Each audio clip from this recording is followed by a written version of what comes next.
Hello বন্ধুরা, আশা করি সবাই খুব ভালো আছেন।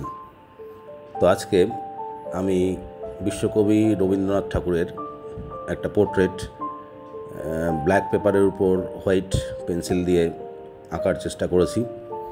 আপনারা ভিডিওটা দেখুন শেষ অবধি এবং নিজেদের মতামত জানাবেন যে আপনাদের ছবিটা কেমন লেগেছে।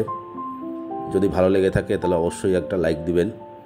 আর প্রথমবারের জন্য যদি আমার ভিডিও দেখেন তাহলে আমি অনুরোধ করব যে আমার চ্যানেলটিকে সাবস্ক্রাইব করে রাখবেন ভবিষ্যতে আরও এরকম ছবি আঁকার ভিডিও দেখার জন্য।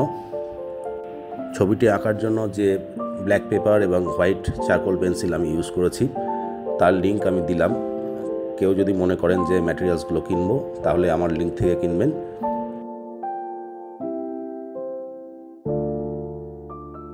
আপনাদের মূল্যবান মতামত অবশ্যই জানাবেন যে ছবিটি কেমন লাগলো। সবাই ভালো থাকবেন। ধন্যবাদ সবাইকে দেখার জন্য।